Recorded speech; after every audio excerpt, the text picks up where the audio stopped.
आहे महाराष्ट्रातील सर्वात जलद news network Maharashtra police news 24। Shivsena Shinde गट परंड्याचे नगराध्यक्ष जाकीरभाई सौदागर यांच्या पत्रकार परिषदेत जनशक्ती आघाडीच्या सभापती यांच्यावर डागली तोप।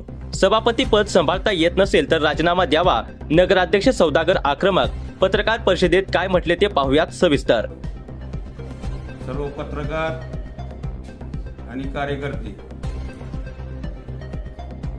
निवडणूक झाल्यापासून पहिली पत्रकार परिषद आज मी घेत आहे।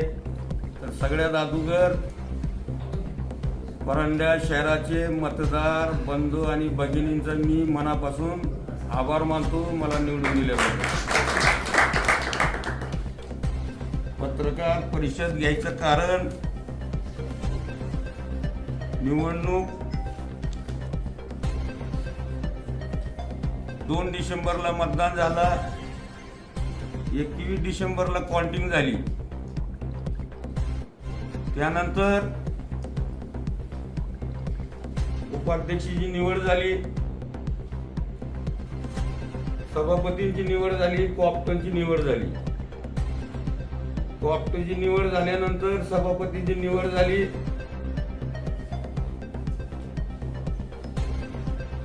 आणि जनशक्ती आघाडीचे 12 नगरसेवक म्हणतात की परंड्या शहरामध्ये पाणी पुरवठा सुरळीत चालना, विस्कटीत काम व्हावं लागलं। तर मला जनशक्तीच्या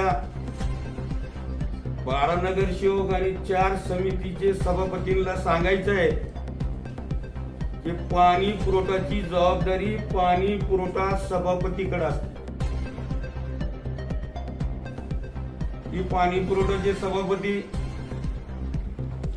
रमेश परदेशी ही जबाबदारी पार पाडण्यापेक्षा भाईजानवाणी उगा असंच करतात।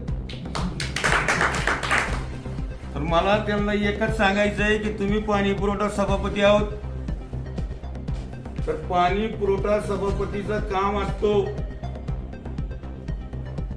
की पाणी पुरवठा कर्मचारी आणि पाणी पुरवठा इंजिनियरला संबंधित माहिती घ्यायचं की बाबा पाणी आज गावात आला का नाही, पाणी सुटलं नाही, की काम पाणी पुरवठा सभापतीचा असतो, जबाबदारी पाणी पुरवठा सभापतीची असते।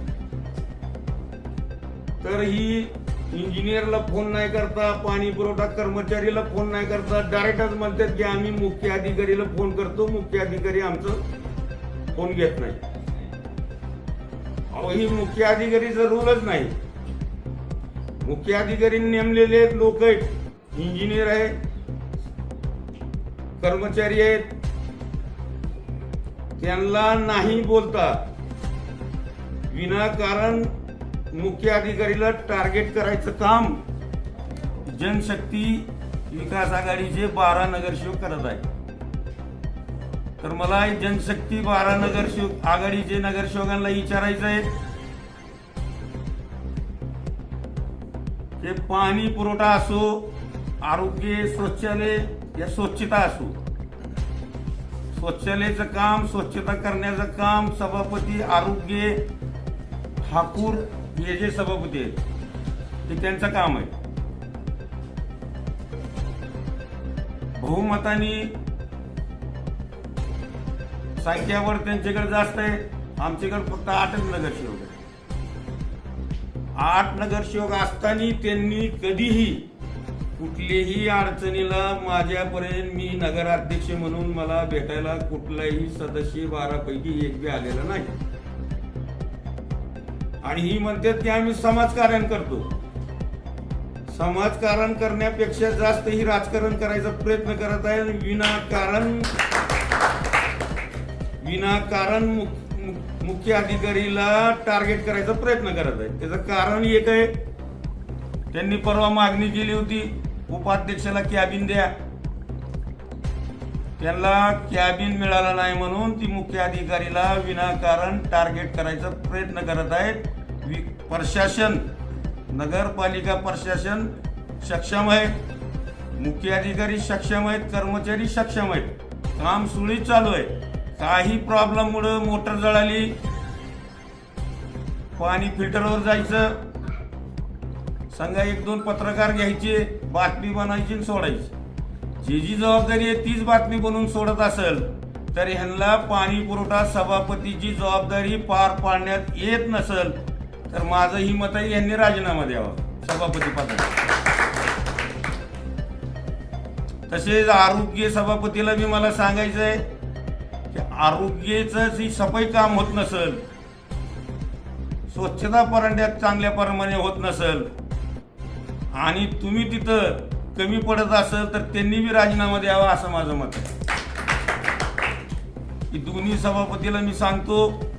आणि महत्वाचं काम जनतेसाठी, लोकांसाठी, या परांड्या शहराच्या मतदारासाठी फक्त 3 वस्तू वेळावर मिळाले तर काही अडचण येऊ शकत नाही. सगळ्यात पहिला पाणी, दुसऱ्यांदा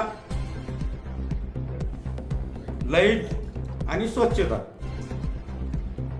तर स्वच्छता बी त्यांच्याकडे आहे, पाणी पुरवठा बी त्यांच्याकडे आहे. आणि ती विनाकारण 2 पत्रकार नेत्यात, फिल्टरवर सगळे मिळून 12 जण जातात आणि सांगतात की पाणी पुरवठा चला ना. मोटर जळाली, ह्यांना काम करता येईना. मोटर जळाल्यानंतर टेंडर दिलेले असतात नगर परिषदनी. ती टेंडर कुणाला दिलेलं ही माहित नसेल सभापती, पाणी पुरवठा सभापतीला, तर ती सभापती व्हायचे काबिल नाही. ह्यांनी राजीनामा द्यावा ही माझं म्हणणं आहे. आणि मोटरला खर्च किती येतो? सभापती असल्यानंतर मोटर दुरुस्ती करण्यासाठी जळाली असेल तर 20-25 हजार रुपये खर्च येतो. तरी 20-25 हजार रुपये त्यांनी सभापतीला द्यायची गरज, सभापतींनी त्या मोटर भरणाऱ्याला द्यायची गरज नाही. फक्त हमी पत्र घेतला आणि जबाबदारी घेतली तर ती मोटर भरणारा व्यक्ती मोटर भरून देतो. कर्मचारीला फोन त्या सभापतीने करावा आणि जळालेली मोटर तिथं फिट करून दुसरी राहिलेली मोटर ती दुरुस्त करून घ्यायचं त्याने आदेश द्यावा. ही सभापतीचं काम आहे. आणि सभापतीच म्हणतात की वेळावर पाणी सुटना, तर त्या सभापतीला अभ्यास नसेल तर माझे जुने सहकारी, माझे नगरसेवक होते भाई रशीद तांबोळी, त्यांच्याकडून सभापती पद कसं, सभापती पदाचा वापर कसा करावा त्यांच्यापाशी त्यांनी ट्युशन लावावा. रमेश परदेशी त्या टायमाला पण नगरसेवक होते. त्यांनी विकासाचा मुद्दा नाही, विकासासाठी कुठलं काम करायचं ही विषय नाही, 12 नगरसेवक एकत्र गोळा करायचं ही रमेश परदेशी करतात आणि भाईजान म्हणे असं करतात आणि असं करतात. अहो तुम्ही भाईजानपणा सोडा आणि परांड्याचा विकास करायचा ठरवा आणि सगळेजण मिळून. काय अडचण आली तर एक नगराध्यक्ष नात्याने म्हणतो मला येऊन सांगा ना. काय नगरसेवक म्हणतात की 2-2 महिने या परांडा नगरपालिकेत मुख्य अधिकारी नाही. आता 2 महिने मुख्य अधिकारी नाही असं कधी होऊ शकतो का? मुख्य अधिकारीची मागं नुसतं परांडा नगरपालिकेचंच काम नसतो, त्यांना जिल्ह्यावर बैठकी असतात. परवा जनगणाचे काम होते, मार्च एंडचे काम होते. ही सर्व काम बघत त्यांना परांडा नगरपालिकेचं काम बघावं लागतं आणि ही उठलं की सुटलं म्हणतात की मुख्य अधिकारी नगर परिषद येतच नाही. असं कुठं झालं का? आणि विनाकारण परांडा नगरपालिकेचे मुख्य अधिकारी एक महिला असल्यामुळं त्यांना विनाकारण त्रास द्यायचं काम जनशक्ती आघाडीचे नगरसेवक करत आहेत. आणि ह्यांना माझं आव्हान आहे, ह्यांनी अशी विकास करायचा असेल, जनतेच्या हितासाठी कुठलं काम करायचं असेल तर यांनी कुठल्याही विषयात राजकारण करू नये. काय अडचणी असतील, परवा केबलचं काम चालू आहे, पाणी पुरवठा लाईनवर 3दा मोटर लाईन फुटली केबलच्या कामाला. आता ही अशी अडचणी येत असेल तर ह्याला कोण जबाबदार आहे मला सांगा? प्रशासन जबाबदार आहे? कुणीही जबाबदार नसताना कुणाला बी जबाबदार ठरवायचं आणि व्हिडिओ बनवायचं, फोटो काढायचा की सोडायचा की आम्ही लई जनतेसाठी हिताचे काम करायला लागलो, जनतेसाठी विकासाचे काम करायला लागलो, मतदारासाठी विकास करण्यासाठी भांडा लागलो. ही दुसरा काय नाही, ही विकासासाठी भांडणं, जनतेसाठी भांडणं. ह्यांना फक्त रोज उठलं की सुटलं लोकांना फोटो ह्यांचा दिसावा ह्या विचाराची जनशक्तीचे 12 नगरसेवक काम करत आहेत। यांनी निवडणूक लढवत असताना लागले आणि नाही ती गोंधळ घालायला लागलेत परांड्या शहरामध्ये की आम्ही काय लई मोठी लढाई जिंकली असं त्यांना वाटलं। पण माझ्या मताने ह्यांनी ही जी करत आहेत 12 जण मिळून ही चुकीचं आहे आणि ह्यांनी अधिकारीवर दबाव आणायचा प्रयत्न करत असतात, कर्मचारीवर दबाव आणायचा प्रयत्न करत असतात, कुठं माहितीचे अधिकार मागतात आणि एक उमेदवार 50 वर्षानंतर निवडणूक जिंकलेला सत्तार पठाण उर्फ झोल ही म्हणतात की आम्ही मुख्य अधिकारी परंडा नगर परिषद 2 महिने नाही म्हणून आम्ही कलेक्टर साहेबाला तक्रार करू असं त्यांचं म्हणणं आहे।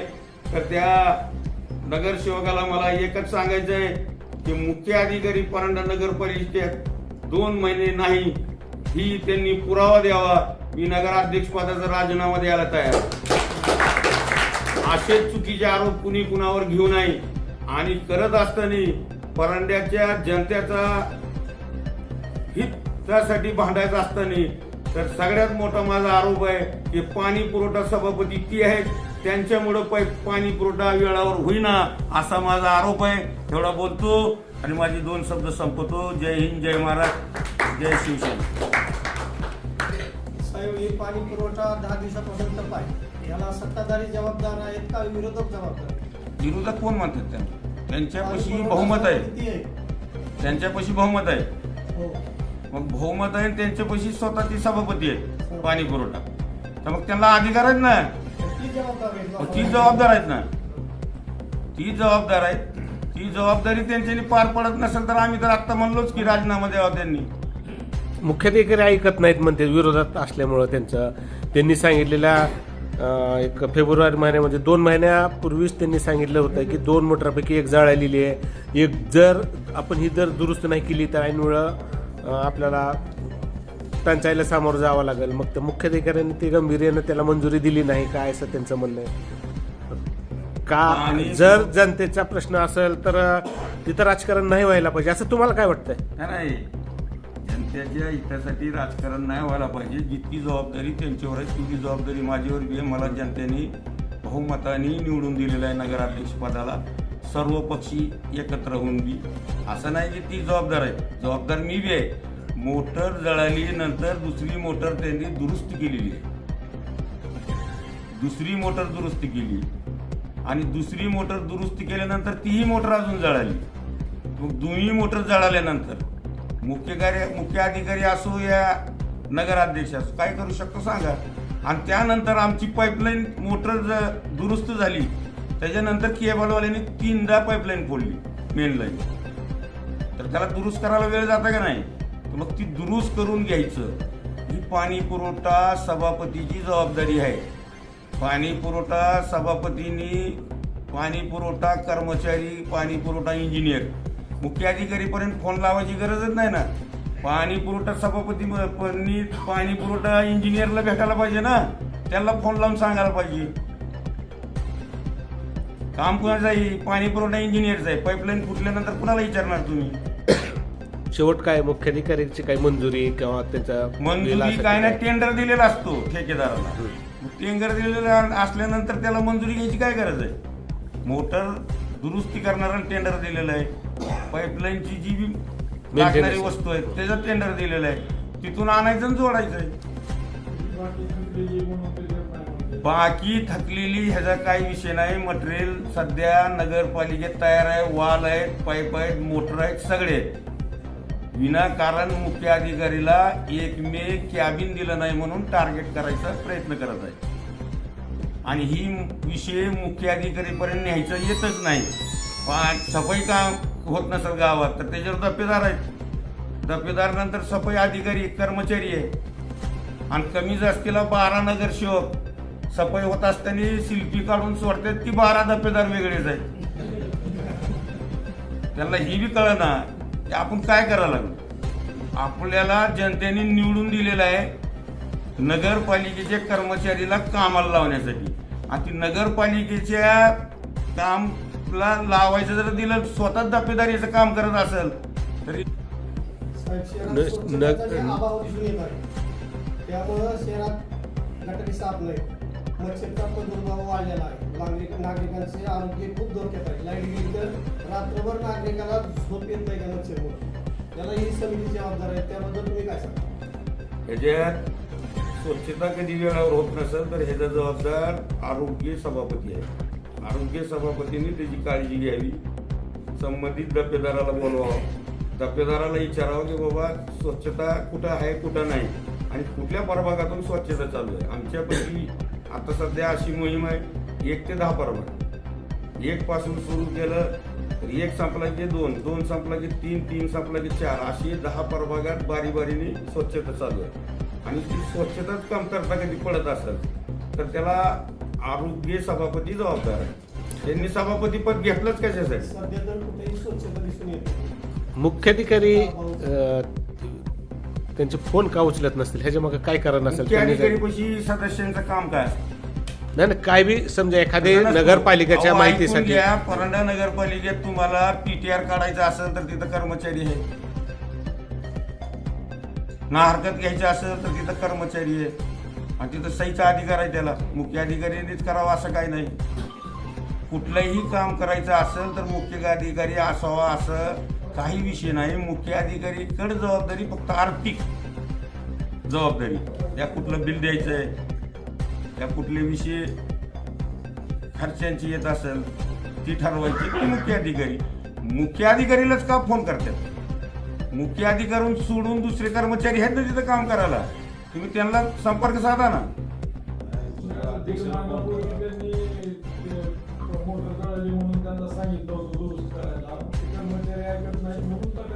अहो तुम्ही म्हणताना आम्ही बहुमत आमचं आहे, सभापती आम्ही आहे, मग कर्मचारी कसं ऐकत नाही? कर्मचारी कसं ऐकत नाही? तुम्ही त्यांना विचारा का ऐकत नाही. बहुमत तुमचं आहे, सभापती तुम्ही आहेत आणि कर्मचारी ऐकत नाही. कर्मचारी ऐकतो, फक्त एकमेव मुख्य अधिकारीला टार्गेट करायचा प्रयत्न करत आहेत की फक्त कॅबिन नाही दिलं म्हणून. उपाध्यक्ष लाईट गेली, लाईटचे कर्मचारी आहेत लाईट बसवणारे, त्यांना फोन करायचं. सफाई नसेल डब्बेदारला करायचं, डब्बेदार सुटले कर्मचारी आहे त्याच्यावर बॉस, त्याला करायचं. पाणी पुरवठ्याचा घोटाळा झाला तर सगळ्यात अगोदर सर्व 20 नगरसेवकांनी सभापतीला फोन करायचं. कुणाला करायचं? सभापतीला. सभापती साहेब ह्या वार्डात पाणी आज आला नाही, मग ती सभापती माहिती घेईल. ती सभापती असं ना असंच करत फिरते तर कसं व्हायचं? सभापतीची जबाबदारी आहे ती. पाणी पुरवठा सभापती झाले कशाला? आणि त्याला अनुभव नसेल त्या सभापतीला तर रशीद तांबोळी करून त्यांनी म्हणजे टीव्हीशन लावून माहिती घ्यावा की सभापतीला अधिकार किती आहे. नळ कनेक्शन द्यायचं असेल तर सभापती सही झाली तर नळ कनेक्शन दिले आणि मग त्याला आम्हाला नळ मिळत नाही. अहो कॅबिनेट आमच्याकडे नाही तर आम्ही कॅबिन कशामुळे द्यावं? कॅबिन आमच्याकडे नाही असं बंधनकारक नाही की उपाध्यक्षाला कॅबिन असावं, नियम नाही. तर कॅबिन द्यायचा विषयच येत नाही आणि कॅबिन आमच्यापाशी नाहीच म्हणून दिलं नाही तर त्याला मुख्य अधिकारी टार्गेट करतात. बोला अजून काय चुका आहेत की आपण घंटागाड्या फिरत असताना ती घंटागाड्यात कचरा टाकण्यापेक्षा गटरीत टाकतात म्हणून ती गटरी अजून भरत्यात, पाणी तुंबतंय. तर माझा या पत्रकार परिषदच्या या माध्यमातून सर्व परंड्या शहराच्या जनतेला आव्हान आहे की आपण सहकार्य करावा आणि घंटागाडी आपल्या दारात आल्यानंतर त्या गाडीत कचरा टाकावा. नसल गाडी आली तरी त्यांनी संबंधित स्वच्छता आरोग्य सभापतीला संपर्क साधावा.